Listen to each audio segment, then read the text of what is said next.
Hello दोस्तों, RB sir में आपका स्वागत है। ये question class 10th board exam में जरूर पूछा जाएगा।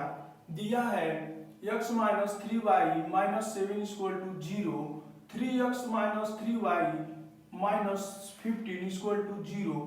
यदि यह अद्वितीय हल हो या अपरिमित हल हो तो इसको ब्रज गुणनखंड विधि से ज्ञात कीजिए। तो हम सबसे पहले जानेंगे अद्वितीय हल कौन सा है, अपरिमित हल कौन सा है। तो देखिए a1 अपान a2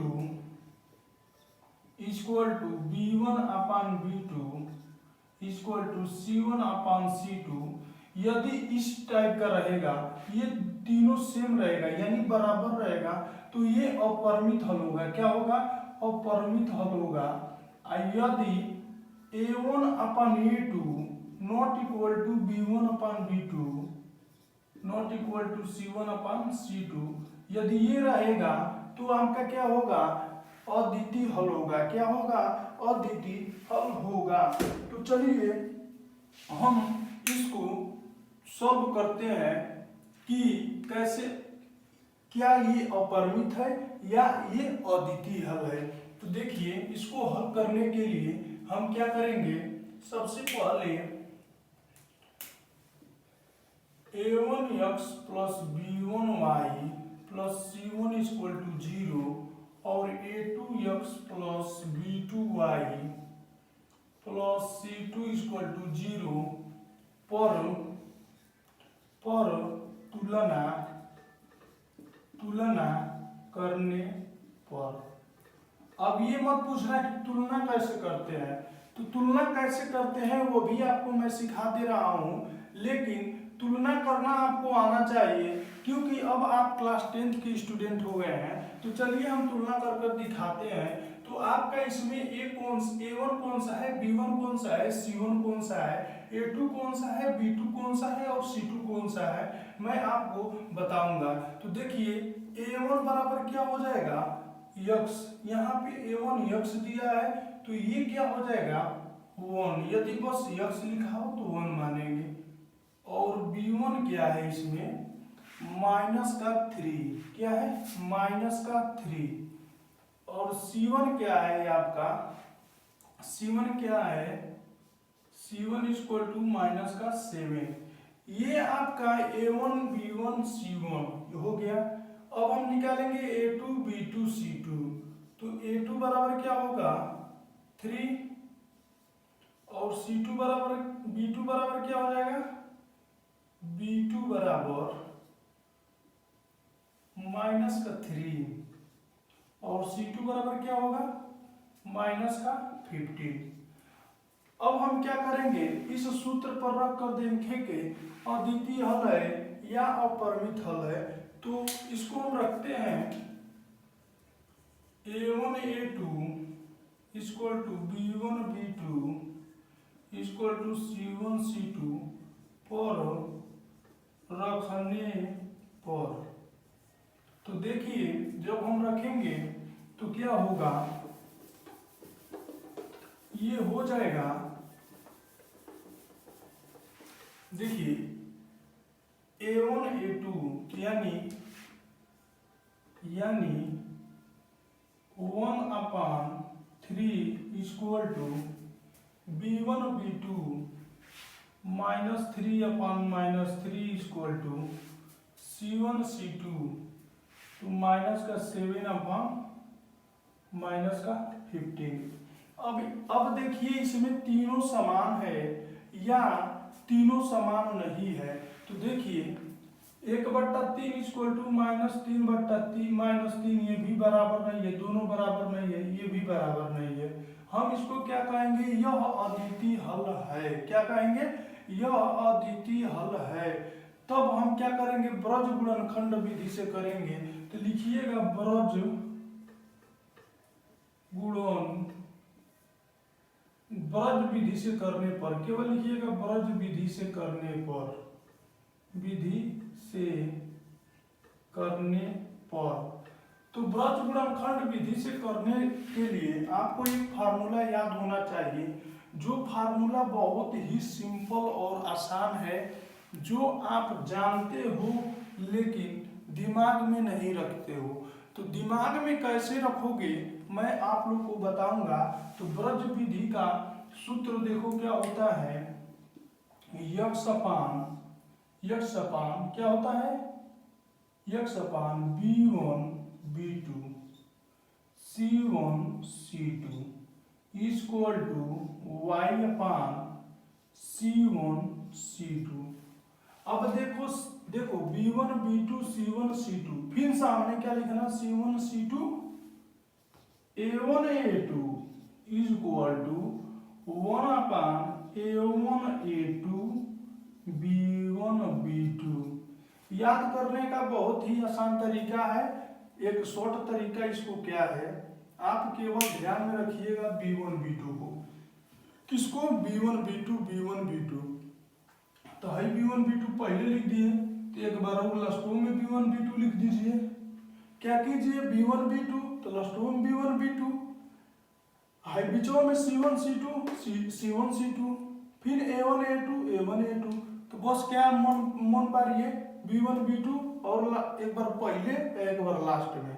अब बीच में सबसे पहले C1 C2 फिर C1 C2 फिर A1 A2 याद करने का सबसे आसान तरीका यही है, और कोई इसमें आसान तरीका नहीं होता है।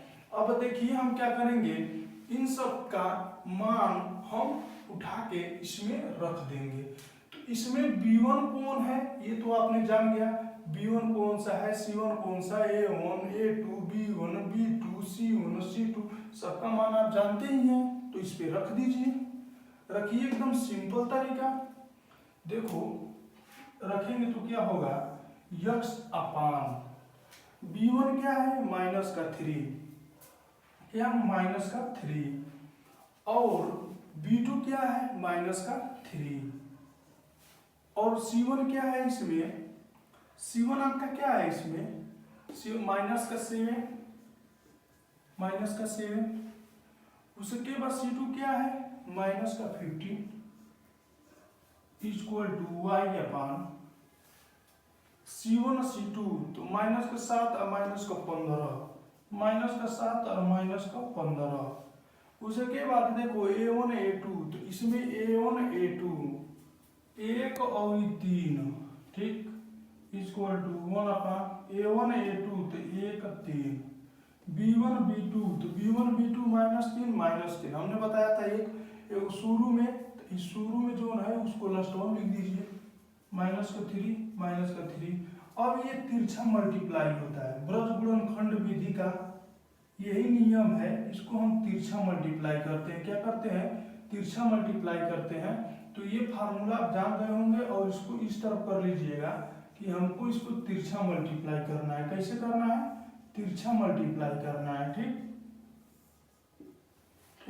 इसी तरफ तिरछा मल्टीप्लाई करना है। उसके बाद इसका गुणा इसमें करेंगे और इसका गुणा इसमें करेंगे।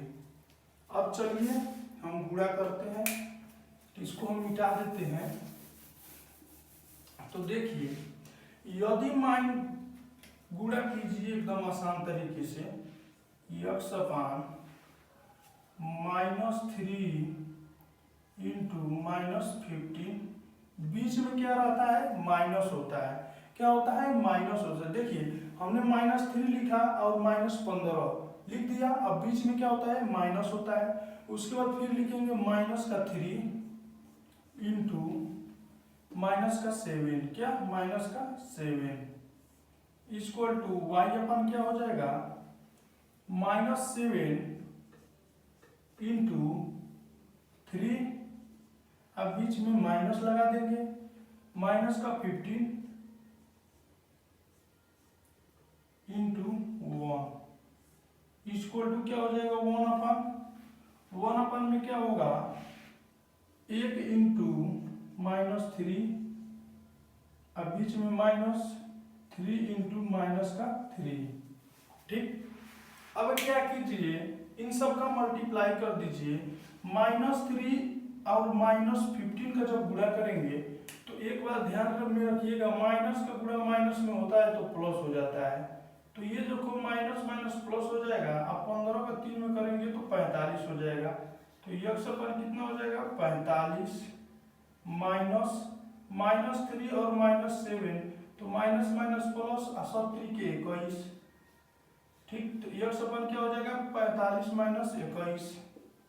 और वाई का मान देखिए -7 और 3, तो 7 के 21, माइनस है तो लिखेंगे माइनस का 21, बीच में माइनस है हाइयू माइनस है, तो ही माइनस माइनस मिलकर क्या हो जाएगा प्लस हो जाएगा।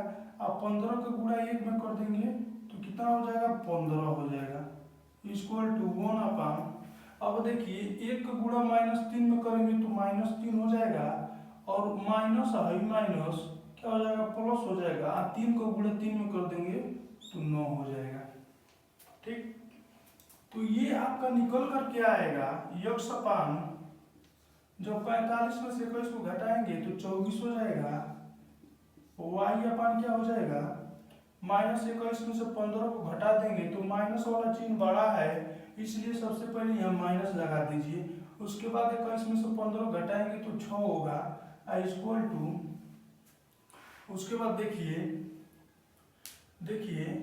इसको हल कर लीजिए, इसको देखिए -3 और प्लस का 9, तो इसमें प्लस का चिन्ह बड़ा है, तो 9 में से अगर 3 को घटाएंगे तो 1/6 हो जाएगा। क्या हो जाएगा 1/6। अब हम यक्स और वाई का मान निकालेंगे, तो यक्स और वाई का मान निकालेंगे तो क्या हो जाएगा, देखो यक्स अपान 24 इक्वल टू 1/6, इसको तिरछा मल्टीप्लाई करेंगे, क्या करेंगे तिरछा मल्टीप्लाई करेंगे तो क्या हो जाएगा यक्स इक्वल टू कितना हो जाएगा 24/6, इसको काट देंगे तो यक्स बराबर कितना आ जाएगा 4, कितना आएगा 4। अब y का मान निकालिए, यक्स बराबर कितना आया है 4, और y का मान कितना होगा देखिए y/-6 equal to 1/6 equal to, तिरछा मल्टीप्लाई करने पर क्या हो जाएगा y बराबर -6/6, इसको काट देंगे तो y बराबर क्या हो जाएगा -1, तो y बराबर क्या हो जाएगा -1 और x बराबर 4। तो दोस्तों आपका ये आंसर होगा। तो दोस्तों यदि समझ में आ गया हो तो चैनल को सब्सक्राइब जरूर कीजिए और बेल आइकन को जरूर दबाइए।